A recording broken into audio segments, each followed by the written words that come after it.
Hey guys, I hope you're doing well. Wanted to talk to you about something I learned in spiritual disciplines class with Dr. Donald Whitney. One of his ways of meditating on scripture and using a journal to do that is 10 questions from Joseph Hall. Joseph Hall was a guy who wrote a long time ago during the Puritan era, New England. His book had 70 printings, and when you read the sermons of Puritan preachers, you can tell that they probably read this book. It was very widely distributed. It's called The Art of Divine Meditation. Anyway, he figured out some ways to apply scripture in terms of meditating, and I think these are great questions for those of us who teach and preach, and even just people who want to enhance the quality of their devotional time and reading scripture and meditating on it, but particularly for those of us who preach, it's very helpful. Anyway, here are the 10 questions. First question is, what is it? So as you read a sentence of scripture or a verse of scripture or a paragraph, to say, what is it? What's the main idea? What's the main thought? Number two, what are its parts and divisions? So break it into parts and divisions. Number three, what causes it? Number four, what does it cause? Number five, what is its use? Number six, what are its qualities or attachments? Number seven, what is contrary or different than this? And number eight, what compares to it? And number nine, what are its titles and names? And number 10, what are the examples in Scripture? So I just quickly took a passage of scripture and I want to apply this. Romans 8:28 is a passage that I'm preaching on this weekend. And it says this, Romans 8:28, and we know that for those who love God, all things work together for good to those who are called according to his purpose. So if I answer the question, what is it? What is this passage teaching? I would say probably and I did just briefly because it's meditation, so this is just my first thought. So don't judge too harshly. But I'd say, what is it? It's God's providence. What are its parts? I would say with certainty, we know.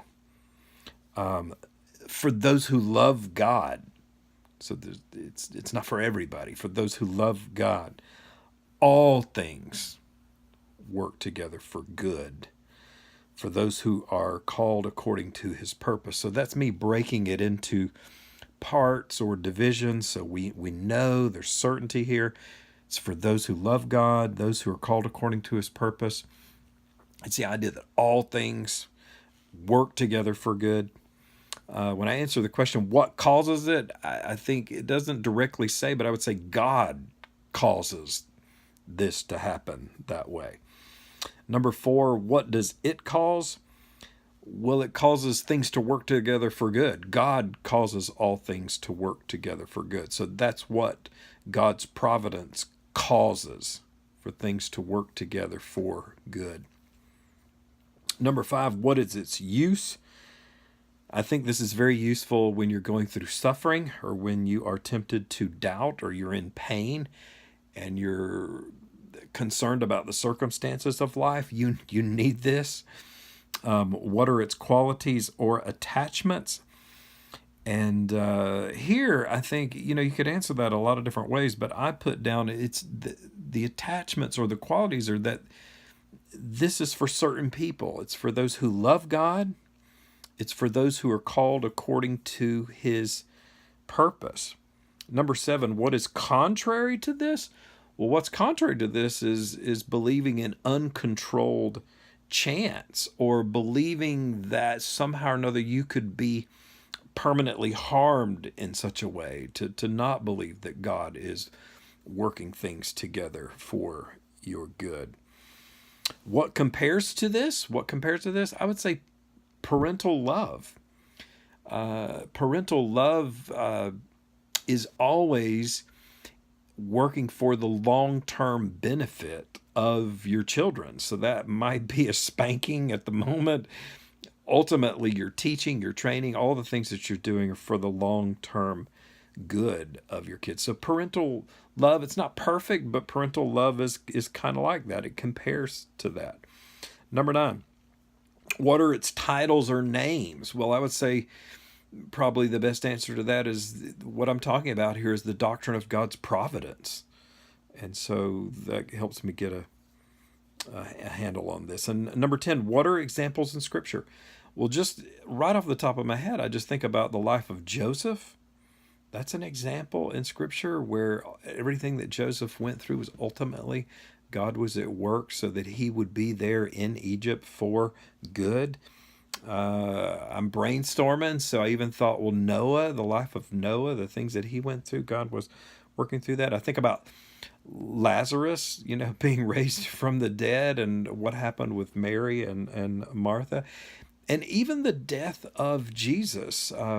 His disciples would have been fraught with fear and anxiety, seeing him arrested and crucified, and yet ultimately Christ was raised from the dead and joy was in their heart. So anyway, this is just brief. I haven't spent a ton of time with this, so don't judge too harshly. I'm just trying to give you some ideas. I just think this is going to be awesome. So these are questions Joseph Hall developed. I guess he was a writer during the Puritan era.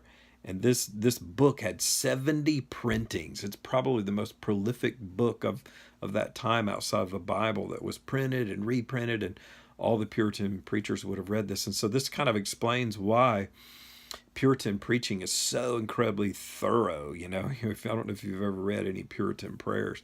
They're so thorough and covering every little nook and cranny.